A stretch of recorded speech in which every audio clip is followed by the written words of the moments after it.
Welcome, welcome, welcome to a wonderful, wonderful show. Now, come on, Mrs. Simmer down. We've all seen the new frock. And you, sir. Try and pretend you're not drunk, okie dokie. Now, come on, I want you to welcome on stage now, Rachel Ashley's Your Turn.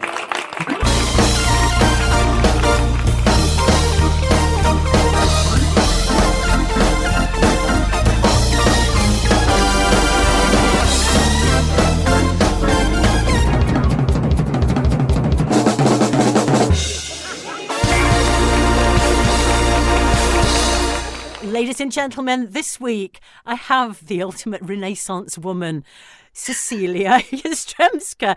Cecilia, your CV is off the scale. Is there anything you haven't done? Plenty of things, and I'm always thinking that I haven't done enough, if I'm honest with you. Oh, right. So I really, really want to kind of delve and find out your motivations. But just briefly, I mean, you've been a government advisor, you're a journalist, you are the president of the Young European Movement and the Women's European Movement, but you're also a karate black belt. You do dodgeball, you do dressage, you do skiing, you've been to Everest Base Camp, you've been on the telly. You must be exhausted. I honestly feel like I don't really get tired. I think I actually derive my energy from being busy. Okay. So there's a whole theory about how your time will dilate to fit exactly how much you have on and how efficiency actually correlates with deadlines. So there are quite a few studies done on that, and I find that to be my driver. So when I know that I've got lots of deadlines or competing commitments, it helps me prioritize. Yes, I know a lot of people who operate like that. They need deadlines. Yes. Otherwise, they sink into kind of a bit of a void. Nihilism. Yeah. So, I mean, did you come from a political family? Because you're obviously very politically motivated, and you're obviously motivated by the empowerment of women, especially. So, what did you come from? That kind of a family? Were the people around you growing up very politically motivated? Funnily enough, not that political, or at least not from the end of the political spectrum I'm on. Okay. So I'd say the vast majority of my family, bar my aunts, are on the other end of the spectrum. Okay. And they didn't work in politics, and most of them are or were in law. Right. And I finished my master's in political philosophy, which was mainly theoretical, then returned and actually went to a fairly random public parliamentary event by the Fabian Society, who liked my rather impertinent question to the MP that they had on the panel at the time and invited me to the bar afterwards. And then there started now 10 years with them, including being vice chair of the Young Fabians, which oversees about 13 networks, chairing multiple other networks like International and Environment, publishing lots of policy with them, articles, must have run about 50 events with MPs, MEPs, and lawyers and human rights activists. Yeah. And now I've just finished the Fabian Women's Network Mentoring Scheme. Right. So, I mean, I consider myself to be what I call a gobby cow, and I'm really proud of being a gobby cow. And I think women should speak out their own truths. I think it's really, really important. And I've just spent a few days with my daughter, and she speaks out. And I think that. I mean, I shouldn't call myself a gobby cow, but I do. And I love being a gobby cow. And the older I get, the easier it becomes. Yes. And I just think for women to have the confidence to do that is really, really, really important. So it was literally by being a gobby cow at an event that kick-started the whole thing. Yeah, I couldn't agree more. I find that when you're a woman, particularly young and in politics, you have to develop elbows. So you have to push, you have to take up space, and then you have to create tables when you're not given a seat at one. You have to say, could you co-opt me to this committee position? You have to say, actually, I'm sure we've all been in the situation where a man takes credit for your work. Oh, yeah. Or, lets you do all the groundwork and then wants to be the speaker or the chair. You say, actually, that was my work and I am the expert in this field, as is demonstrable, and actually I would like to chair. There's been lots of those situations. And I think, obviously, societally, women are conditioned to be quieter, to not be ambitious. We have the double blind bias. We aren't given the opportunities that we should be. And we're trained in many, many ways, subliminally and subconsciously, but also consciously, to be seen but not heard, and sometimes not even really be seen. So or to be seen in a very specific way. Exactly. I mean, for example, that ludicrous rocket. Precisely. Thing. Yeah. I remember once I was a panelist at an international political conference, and I was walking up to the stage just beforehand to figure out where I was sitting, and I think it was the chair, in fact, hadn't recognized me and said, "Oh, well, you're too glamorous to be here, aren't you? Who are you?" And I said, "I'm your speaker." Yeah. And I just knew for a fact he never would have said that to a man in a 6'4" man in a sharp business suit. He never would have said, "You're too glamorous to be here." No. And you see, I mean, being a very attractive woman comes with a whole raft of its own problems, including, a lot of men are frightened of very beautiful women, and a lot of women feel threatened themselves. And I think that's a really big shame. And so when you look like you do, that must happen all the time. I've certainly experienced my fair share and then some more of internalized misogyny. Absolutely. And it is more disappointing, I have to say. It's more of a slap in the face. I mean, I've had people try and tear me down publicly during annual general meetings. I've had people misrepresent what I say. If you were to compare CV to CV, literally just in terms of experience, in terms of age, time spent in particular jobs, such as in civil service and serving on, I think it's now 17 committees, compared with someone who is really young and has never really done that.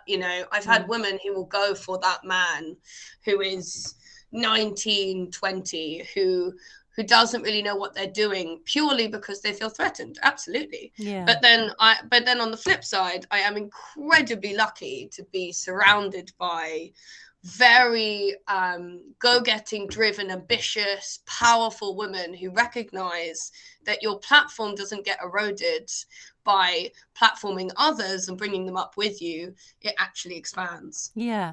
And how much of this feeds into your pro-European activity? Because, the differences, for example, between what's happening in the European Union and what's happening in Washington are getting starker by the hour, literally, aren't they? And for as a woman, I find that terrifying. And as a woman that sees that Nigel Farage and his ilk are peddling exactly the same agenda, I don't think that there's any excuse to rest on our laurels. This is really serious right now, really serious. And do you feel that as part of the European Union, the women of Great Britain and the UK are a lot safer? Absolutely. I mean, in a very real sense, from having Brexited, we lost access to Europol, to Eurojust, to these vital intelligence sharing platforms that gave us more data and actionable insight to be able to arrest and prevent perpetrators of gender-based violence, which of course is now rising at a really alarming rate, both online and offline. Yeah. And, in the UK, there's one woman killed every 3 days. That hasn't changed since 2009, which is shocking enough in itself. But on top of that, actual gender-based violence is skyrocketing. Not that much is being done about it. I mean, I know, of course, and support Labour's pledge to halve male violence against women and girls in a decade. And that is something that I have been presenting on in Parliament, and I presented a campaign on with young European movement that I spearheaded called Break the Silence and the Violence. And that campaign worked with European institutions and was backed by European Parliament, and it seeks to redress that data gap that we have, that data blind spot, and recognize misogyny as a hate crime, which I think is absolutely a moral and strategic imperative, because when you look at it, when you look at the amount of women that could be saved and protected from many forms of gender-based violence, we're not just talking about the most severe forms like rape or murder, femicide. We all are also talking about sexual assault, about harassment, stalking, cyber stalking. And when you look at the effect on our respective economies, I mean, you've got billions shaved off our economies each year. It's something like 149 billion in the UK, 349 billion across the EU every year. And that money, I don't know about you, but I know it could be better spent than in trying to bring men through the justice systems, which are in and of themselves often unfit for purpose. Absolutely. Do you know what? I couldn't agree with you more. and it absolutely warms my heart that you're driving policy not only in the UK but across the European Union at the same time. That's so important. It's so important that these connections are still there. It's so important for us, and it's so important for everybody across Europe. And the threats to us now are greater possibly than they've ever been. And they're not so subtle. I mean, I know that you've done a little bit of television in the past. I know that you were on Ninja Warrior. And you're a black belt in karate. I wouldn't fancy, the average assaulter's chances against you. But it shouldn't even be like that, should it? But when you did television, I mean, did you find that the way that the programs were edited, or the way that they wanted you to appear, had subtle forms of misogyny that are akin to the lads' mags of the 90s, for example? So with Ninja Warrior, I actually had a really good experience. I'm not a calisthenics champion like many of them. I came from a very niche angle, which is an ex-international dodgeball player. I now compete on the England squad for karate, so I sort of chose karate as my athletic career path, if you like, when two paths diverged in a wood. But I couldn't do a lot of the core strength exercises that the other competitors could do. Right. So I kind of use my dodgeball tricks, and you are encouraged to basically just be yourself. You do a lot of the tests in the audition. And I actually think it was the fact that I'm quite extroverted, I'm playful, I'm cheeky. I pushed one of the it was actually Usain Bolt's stunt double off a little platform that we were auditioning on as a joke, because I got on with him. And I was put on the show, and I think I did fairly well from memory. This was years and years and years ago, but I think I came second out of the women, though I found the rope challenge really difficult. But it was wonderful to be on a show with so many really supportive athletes, and that is something that I'll never forget and always had a good experience with. Do you know what? That's fantastic to hear. I'm glad that you had a positive experience. And do you find that what you learned about the media has kind of fed into your political activities? Definitely. So as a journalist, I mainly write freelance for different political publications like Chamber UK, Oxford Political Review, Chartist, for example, an international European magazine. And media framing and narratives are hugely important, and something that I'm always noticing. So, for example, the other day, I was reading an article which said its headline, and I kid you not, was genuinely women afraid to run at night because of unlit parks. Yeah.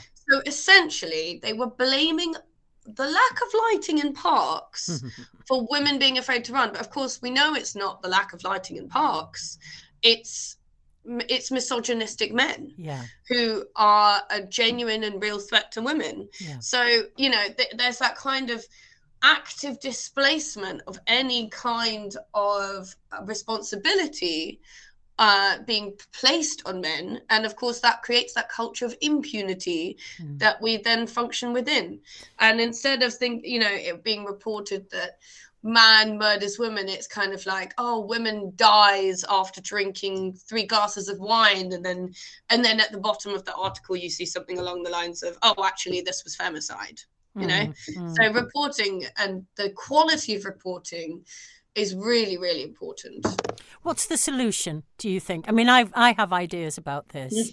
There are programs such as the Freedom Program that I actually believe should be taught in schools to boys and girls, that challenge misogynistic core beliefs that a lot of men don't honestly believe that they have, but they do. And because they're core beliefs, they're so ingrained. I mean, what would your approach be to kind of move because it's men that have to take responsibility for this ultimately. Women can't solve this problem. Men have to. Yeah.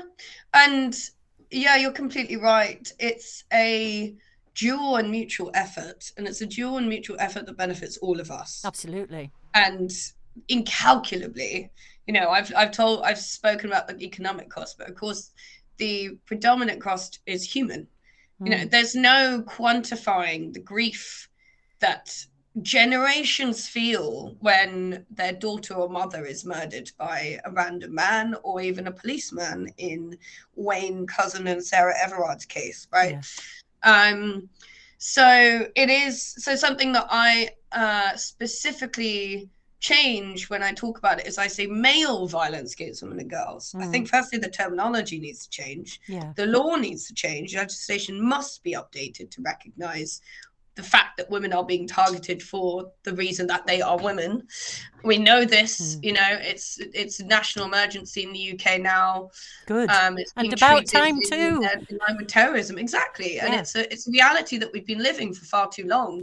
We just haven't had the conceptual framework to even describe it. So it's creating those concepts, it's using them seriously, and as you say, deploying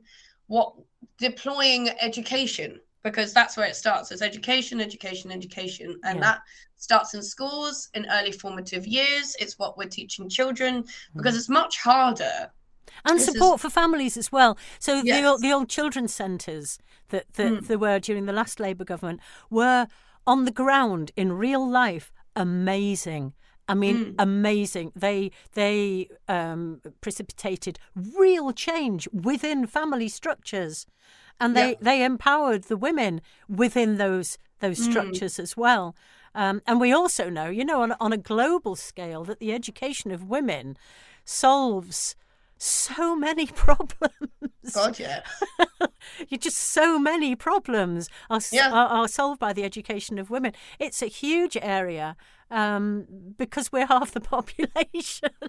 Yeah, and it's like giving the fishing rod rather than the fish. Yeah, totally. And also I find that there's a phenomenon I always return to is the fact that it's much harder to pull a tree out by the root than a seed. Sure. Right? When the seed is being planted, if you get it out of the soil, then you're fine. Yeah. But if you've waited all the time for the tree to germinate, produce, spring up, and then become a total tree, at that point, you're going to have to work really hard to cut that down. Yes, absolutely. And to remove every single part of it. Yeah. And I think, as you say, it's about education and starting early, and also within whole family structures. Kind of seeds, rather than the wrong kind of seeds and the kind of ones that will rot the tapestry and the fabric of our society. Some people think that what's happening in the States at the moment is potentially what they're calling an extinction burst. That this is a kind of last gasp attempt to exert male control over women's bodies, lives, incomes, etc. I'm not so hopeful, I'm afraid. I'm not so helpful. I mean, these ideas go back millennia, don't they? Yeah. Unfortunately, so I don't feel that it is. When you were at school, did you think you'd be doing this? Oh, that's a great question. No, honestly, What did you want to be when you were a little girl? I wanted to be a marine biologist. Oh, wow. Oh, blimey, that is a change. Yeah. My brain is it's quite the scientific one. I think in quite a formulaic way. I used to be very good at algebra. Right. That came quite naturally to me, and love chess. So it's all about kind of logic, moves, counter moves. And I was quite good at biology, and I have a huge love for animals. One of my biggest passions is climate justice, environmental protection, mitigating the climate crisis. It's something that I've spoken and written on a lot. And I just actually presented to the United Nations Women UK Commission on the Status of Women 69th session on intersectional climate justice recently. Wow. I mean, wow. I love animals, and my mother was a huge proponent of protecting Mother Earth. Yeah. So that's something that I channel. Wow, that's extraordinary. And so do you think you'll ever kind of dip your toe back into a more scientific kind of, because you are a polymath, aren't you? I try. I'm definitely curious. I love to learn. And it doesn't really matter so much about what. You're not the first person to call me a Renaissance woman. Oh, right, okay. I love that compliment. That means the world. Well, it absolutely is a compliment. It really is. There should be more of them. I plan to, when I retire into animal conservation for sure. So it's definitely still on your list of things to do. Yes. Yeah. Oh well, that's I do brilliant. a lot of diving, and I managed to reconnect with the marine world via diving, scuba liverboards. So I get my fix, but it will never quite be enough. And maybe one day I'll move to Australia and live out my dream. Oh wow! But you have to save the world first. Exactly. Got to get my ducks in a row. Yeah, exactly. That's extraordinary. And the things that you're doing, the circles that you're moving in, are just straight up wow, aren't they? The names that come up, like Malala and Benazir Bhutto, and speaking to the UN. I mean, how does that come about? I suppose I have always put in the work, and I've never made any bones or fought to hide what I represent, and that I will stand up for what I believe in. And I think people can see that. People don't help CVs, they help people.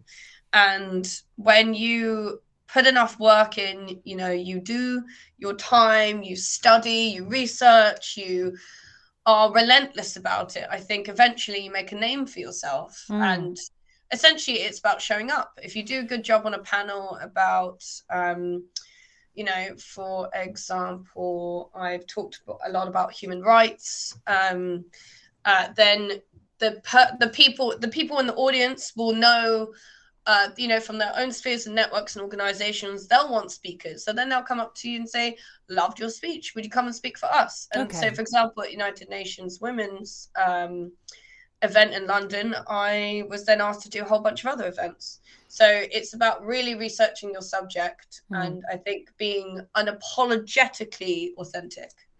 Do you know what occurred to me as well? You know, reading through your CV and looking at all the things that you've done. If you were on the far right of politics, you'd be on Question Time every week. Yeah, I bet. And you'd be reviewing papers on Sky Telly, and you'd be on all of the political panels, and you'd be on the telly and the radio. Does that really hack you off? Because it does me. It's just very true. I mean, yes, obviously, I think the distribution and airtime that people from different ends of political spectrum is completely unequal, and that has to be reviewed. I think that needs to change. But I suppose all us activists on this side can do is keep showing up, keep trying, and keep connecting, and particularly collaborating. Collaborating is something that's incredibly important to me, and as a staunch European, I feel like that is very much the European way. Absolutely. It's much less individualist, of course. You know, we're always looking to co-create, co-promote. And my best projects have always been through the power of collaboration. Yeah. The campaign that I launched, Break the Silence, End the Violence on Making Misogyny a Hate Crime, was a product of the fact that I spearheaded this exercise called the Year of Collaboration. And in that, we stakeholder mapped 200 organizations that we thought, you're aligned with our aims, missions, and values. Let's invite you to the launch. Let's invite you to co-sponsor, co-promote, sign. Let's get you your expertise. Could we have a call, a coffee?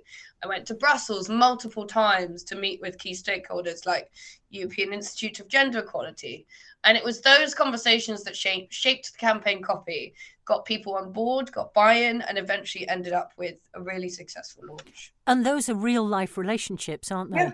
Yeah, and they continue far past the launch in Europe House. Of course. You know, I've been asked to do more events like that. I'm sure that part of my request to go to UN, to 50-50 Parliament, have been part of the fact that I made such a song and dance about it. Okay. You know, I really, really promoted it. And I'll be honest with you, there were a lot of stakeholders in our more immediate sphere that didn't like what we were doing. They weren't sure. They didn't find it politically palatable. We had pushback, but we stuck to our guns. And I think that's what made it so successful in the end. And the majority of those came back around and were super supportive when it was successful. So is that's the core of your staunch Europeanness, is that it is collaborative, and that it has to be because of why the European Union even exists, and that is to stop things fracturing. It is essentially at heart a peace project. Absolutely. And in peace, just everything's just so much better. I mean, it's a no-brainer, really, isn't it? Yeah. And I don't know why we have to keep explaining it. Yeah. But we do. And as Ursula von der Leyen said recently in a very interesting interview I was reading last night, that in our collective European consciousness, you know, the legacy of war is much closer in many of our countries.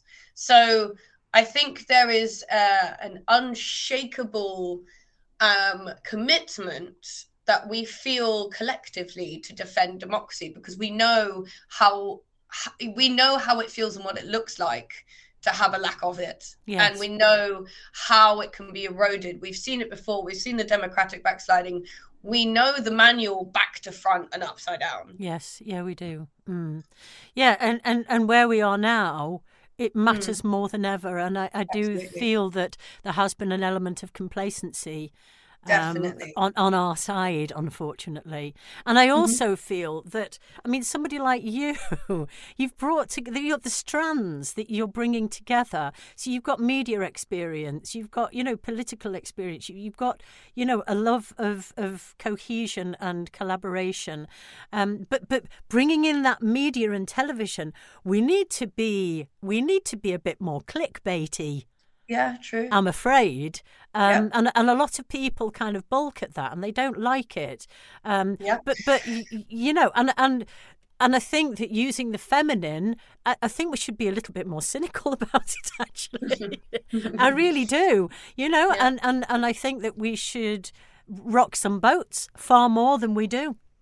Yeah, I really Yeah, do. absolutely. I find that something I found that being someone who's sort of politically grown up in think tanks and who's launched many policy pamphlets and worked on lots of papers and got them published in many places, is that the downside is that it's a very closed sphere. It's an echo chamber. Yeah. And you have to really fight to get it in front of the people that are going to be the decision makers, the real stakeholders, because we can all launch pamphlets to each other. And, you know, so if you do get the right MPs in the room, fantastic, then you can actually have those follow-up conversations and change that into policy and legislation updates.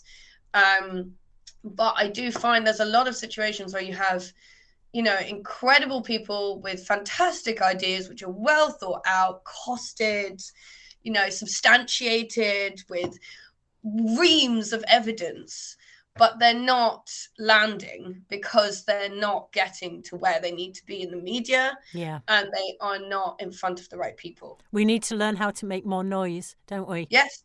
Definitely. Yep. Do you know what? You are an extraordinary woman, and it's been an absolute privilege to talk to you. And may you end up off the coast of Australia with your snorkel, having saved the world and saved democracy. Now then, we always end up with a song on my podcast. So could you please introduce your choice to close the show? And thank you so much, Cecilia. It's been an absolute privilege. It really has. Thank you so much. It's been an honour, and I really, really appreciate the invite, and to Peter Core for linking us up. Yeah. Absolute inspiration as always, and to be joining a platform with people like Femi. Yes. Always a pleasure. I mean, incredible. So yeah, thank you for everything that you do. And it's been so lovely chatting with you. Absolutely. Yeah. So your music, what tune are we ending with? Hymn for the Weekend by Coldplay, please.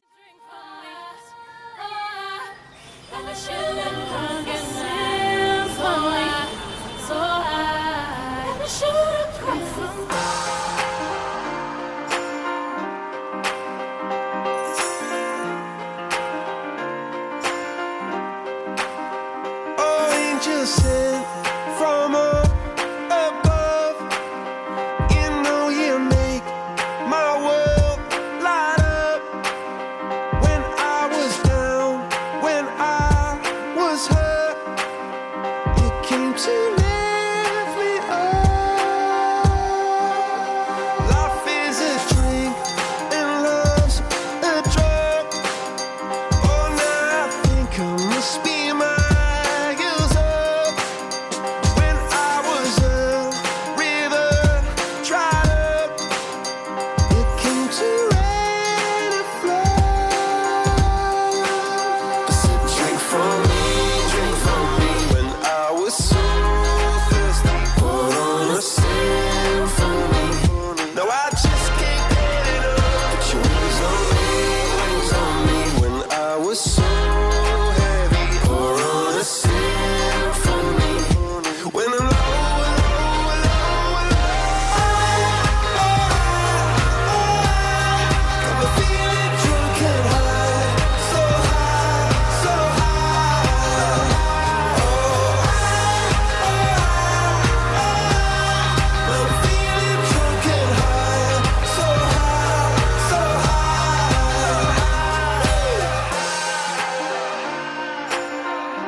When I'm low, low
the